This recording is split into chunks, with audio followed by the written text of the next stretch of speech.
अस्सलाम वालेकुम जी, मेरा नाम आमिर बिलाल है। नाजरीन, मशरिक़ वुस्ता में हालात तब्दील हो रहे हैं और की प्लेयर जिसके लिए तमाम तर मामलात सेट किए जा रहे हैं वो है इज़राइल। तो इज़राइल के लिए सऊदी अरब बात करने को तैयार है। सऊदी अरब उसके लिए इतने सारे ममालिक को उसके लिए राह हमवार कर रहा है। अमेरिका, डोनाल्ड ट्रंप, उनके मुशीर जेरेड कुशनर और तमाम तर एडमिनिस्ट्रेशन जो अमेरिका की है वो लगता है कि वो सिर्फ इस वक्त इजराइल के लिए काम कर रहे हैं, नेतन्याहू के लिए काम कर रहे हैं। तो आज खास तौर पर बात कर लेते हैं कि असल में इजराइल के अंदर क्या चल रहा है, कौन सी बड़ी डेवलपमेंट्स जो हैं वो होने जा रही हैं, जिसमें खास तौर पर पहले हम बात करेंगे कि उनकी सियासत किस मोड पर है और इन्हीं दिनों में जो इलेक्शन होने जा रहे हैं इजराइल के अंदर उसका आउटकम क्या हो सकता है, कौन से की प्लेयर हैं, क्या नेतन्याहू अपनी तारीख की सबसे बड़े मार्जिन के साथ शिकस्त खाने जा रहे हैं, और क्या नेतन्याहू ने जो अभी तक अरब वर्ल्ड के साथ किया या फ़लस्तीनियों के साथ किया, क्या ये हरफ़े आखिर है, क्या ये एक लिमिट है, कह लें कि एक पीक लेवल है जिसके ऊपर इससे ज़्यादा इक़दाम नहीं उठाए जा सकते। लेकिन यहाँ पर मैं आपको रोकूंगा कि एक और बंदा भी है, एक और उम्मीदवार भी है जिसके जीतने के चांसेस ज़्यादा हैं और वो क्या कुछ कर सकता है, उसके विचार क्या हैं, उसके ख्यालात क्या हैं फ़लस्तीन और इज़राइल की रियासत को लेकर, वो आप सुनेंगे तो आपके होश उड़ जाएंगे कि किस तरह के वो इक़दामात बंदा कर सकता है। और इस वक्त सबसे ज़्यादा प्रोबेबिलिटी ये है कि वो बंदा अगला इलेक्शन जो है जो कि मार्च में होने जा रहा है इज़राइल के अंदर, वो जीत सकता है। सबसे पहले बात कर लेते हैं नेतन्याहू।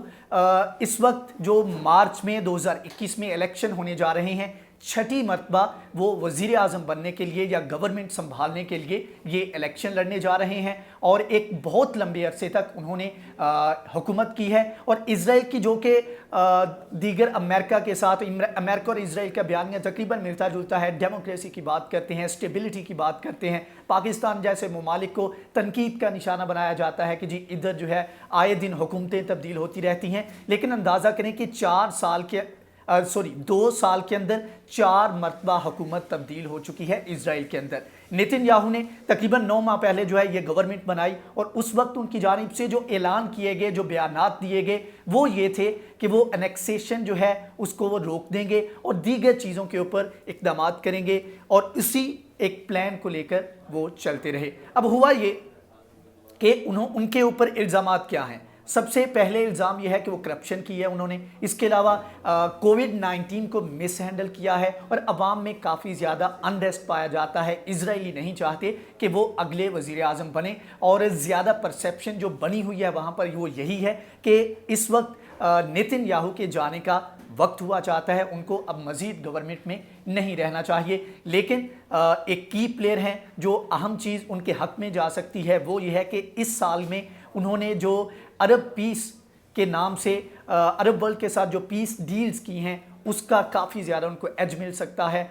और यही एक मेन चीज़ है जिसके ऊपर वो इलेक्शन जीत सकते हैं या लड़ सकते हैं। लेकिन सबसे ज़्यादा मज़े का खेज़ कह लें या आयरॉनिक कह लें कि जो अभी कैंपेन चल रही है उसमें फ़लस्तीन की एनेक्सेशन की या इस एजेंडे के ऊपर बात ही नहीं की जा रही। अब वहाँ पर सूरत हाल क्या है, उनका पॉलिटिकल सिस्टम जो है उसके ऊपर बात करते हैं। वहाँ पर क्नेसेट के नाम से, जिस तरह हमारे इधर पार्लियामेंट होती है तो वहाँ पर उसको क्नेसेट कहा जाता है। क्नेसेट की 120 सीटें हैं जिसके लिए ये जंग चलती है। अब वहाँ पर वो कैंडिडेट जो वोट लेते हैं उनके लिए ज़रूरी है कि क्नेसेट की 120 सीटों में अपना हिस्सा रखने के लिए, उसका मेंबर बनने के लिए आपकी जो नेशनल वोट है उसका 3.2% आपके पास होना चाहिए, तभी आप एलिजिबल हो सकते हो। यहाँ पर एक इंटरेस्टिंग फैक्ट ये है कि जब से इजराइल बना है वहाँ पर ऑटोनमस और कह लें कि मेजॉरिटी के साथ आज तक कोई भी हुकूमत नहीं बनी। जितनी भी हुकूमतें आती हैं मखलूत होती हैं और मिलकर वह हुकूमत बनाते हैं और ये एक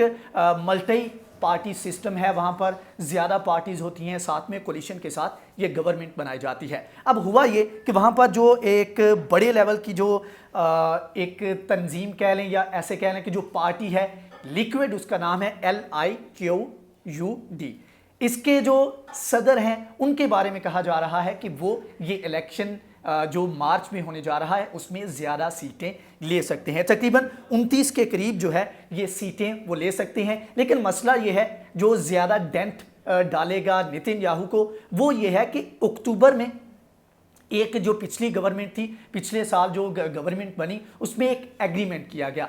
एग्रीमेंट ये था कि मखलूत हुकूमत होगी, 4 साल का जितना भी टेन्योर होगा उसमें आधा अरसा जो है नेतन्याहू हुकूमत करेंगे और बाकी आधा अरसा जो है वो दूसरे जो उनके अपोनेंट्स या उनके साथ जो मखलूत हुकूमत में जो उनके अलाइज थे वो उसकी हुकूमत करेंगे। और बेन गैंट्स जो है नामी जो है वो पॉलिटिशियन है, उनके बारे में कहा जा रहा है कि वो उनके साथ थे। लेकिन हुआ ये कि नेतन्याहू ने ब्राइब करके मामलात को अपना असर रसूख इस्तेमाल करके गवर्नमेंट जो है उसको गिरा दिया। जब अगले पार्टी जो थी अपने साथ जो अलाइज थे उनको हुकूमत देने का टाइम आया तो उन्होंने ये काम किया। अब उनके ऊपर काफ़ी ज़्यादा इस चीज़ के ऊपर अदालत में केस भी चल रहा है। इम्यूनिटी के लिए उन्होंने जितनी भी कोशिशें की वो अब तक नाकाम हो रही हैं और लगता यह है कि इस चीज़ के ऊपर उनको सज़ा भी हो सकती है और इसका काफ़ी ज़्यादा इस इलेक्शन में उनको असर भी पड़ेगा। अब उनके लिए कहा यह जा रहा है कि हो सकता है कि जो 3.2 की परसेंटेज की जो नेशनल वोट की जो एक लिमिट सेट की गई है, कंडीशन रखी गई है, वो ये भी हासिल ना कर सकें। अगर ऐसा होता है तो एक ऐसी पार्टी जो कि इतना अरसा इक़्तिदार में रही वो बिल्कुल ही पॉलिटिकल मैप जो है इजराइल से उससे मुकम्मल तौर पर ख़त्म हो सकती है। अब यहाँ पर यह है कि जो लिक्विड पार्टी है उनके अंदर से एक बंदा जो है उसने रिसेंटली निकल के अपनी अलग से पार्टी बनाई और ये बंदा, इसके बारे में कहा जा रहा है कि 120 में से ये 19 के करीब सीटें ले सकता है। मतलब कि दूसरी जानिब एक वो अपोनेंट जिसको पहले ही नेतन्याहू धोखा दे चुके हैं और साथ में ये बंदा जो उसी पार्टी से निकला है और इसका बयानिया ये है कि कुछ भी हो जाए वो कभी भी नेतन्याहू के साथ मखलूत हुकूमत नहीं बनाएगा। मतलब कि ये बंदा अपोजिट पार्टी से अलग होने के बावजूद भी नेतन्याहू के साथ गवर्नमेंट नहीं बनाना चाहता। तो मतलब कि वो हुकूमत जो कि इखलात के साथ जो मखलूत हुकूमत होगी उसमें भी चांसेस जो हैं वो अपोजिशन पार्टी के हैं। अब यहाँ पर जो ज़्यादा चांसेस जिन पार्टीज़ के हैं वो हैं 2 पार्टीज़। अब उसमें एक तो राइट की पार्टी है जो कि नेतन्याहू की है और उसके बाद ये जो बंदा गिडियन सार इसका नाम है और ज़्यादा पॉसिबिलिटी ये है कि ये बंदा अगला प्राइम मिनिस्टर हो सकता है इजराइल का। अब नेतन्याहू जो है इसके ऊपर इल्ज़ाम ये आयद किया जाता है कि जिस तरह से इसके मामलात इसको चलाने चाहिए थे, एनेक्सेशन के मामले को हैंडल करना चाहिए था, फ़लस्तीनियों के मामले को हैंडल करना चाहिए था, ये उसने उस तरह नहीं किया। इल्ज़ाम ये आयद किया जाता है और गिडियन साद जो हैं उनकी जानिब से जो इल्ज़ाम आयद किया जाता है, एक तो ये है उन्होंने कहा कि ये जो deal of the century Donald Trump के साथ इन्होंने मिलकर की उसमें सबसे ज़्यादा तनकीद वो ये करते हैं कि इन्होंने फ़लस्तीन को एज ए स्टेट वहाँ पर तस्लीम किया, जो कि हमारा जो एक बेसिक एजेंडा है इजराइल की रियासत के क़याम का उसमें कहीं पर आता ही नहीं। तो इस चीज़ के ऊपर तनकीद की जाती है। और ये बंदा जो कि पहले मैंने स्टार्ट में बात की कि किस तरह फ़लस्तीनियों के लिए नुकसानदेह हो सकता है, फैटल हो सकता है और बहुत ज़्यादा नुकसान पहुँचा सकता है, इस बंदे के ख्यालात ये हैं कि एनेक्सेशन ये प्रो सेटलर है। मतलब कि जो सेटलमेंट्स की जाती हैं इजराइलियों की जानिब से फ़लस्तीन के अंदर, वेस्ट बैंक के अंदर, गोलन हाइट्स और दीगर जो गज़ा की पट्टी के ऊपर जो इलाके हैं, यहाँ पर जितनी भी सेटलमेंट की जाती हैं ये उनका हामी है। ये कहता है कि ये सेटलमेंट्स होनी चाहिए, इसके ऊपर काम होना चाहिए, हमें किसी का प्रेशर नहीं लेना चाहिए। तो ये बंदा अगर इक़्तिदार में आता है तो फ़लस्तीनियों के लिए बहुत सारे मसले क्रिएट हो सकते हैं। जहां पर इज़राइल के लोग नेतन्याहू से छुटकारा पाकर खुश नज़र आएंगे, वहीं पर फ़लस्तीनियों के लिए मज़ीद मसले खड़े होंगे। और जो बाइडन के साथ अगर मिलकर इस चीज़ के ऊपर काम करने के लिए ये तैयार बंदा हो जाता है तो ये फ़लस्तीनियों के लिए और अरबों के लिए तो शायद उनका स्टांस चेंज होने के बाद थोड़ा सा लीनियंट रवैया रखे, लेकिन फ़लस्तीनियों के लिए ये बंदा मोहलिक साबित हो सकता है और आने वाले वक्त में लॉन्ग टर्म में ये ज़्यादा नुकसानदेह हो सकता है जॉर्डन के लिए, शाम के लिए, इजिप्ट के लिए और साथ में इराक़ का भी कुछ हिस्सा है जो कि इनके ग्रेटर इजराइल प्लान में शामिल है। उसको ये इन तमाम तर इलाकों को अपना हिस्सा बनाना चाहते हैं। लुबनान के भी कुछ इलाके हैं जो कि ये ग्रेटर इजराइल का जो प्लान है उसमें इन इलाकों को शामिल करना चाहते हैं। यही वजह है कि जब भी इंटरनेशनल प्लेटफॉर्म्स के ऊपर बात होती है, इजराइल के स्टेट की बात की जाती है, तो तुर्की का भी ये स्टांस है, दीगर ममालिक का, मुस्लिम ममालिक का भी ये स्टांस है कि एटलीस्ट अगर आप चाहते हैं कि आपकी स्टेट हो तो एटलीस्ट आप बताएं कि आपकी जो स्टेट है इजराइल जिसको आप कहते हैं उसकी बाउंड्रीज क्या है।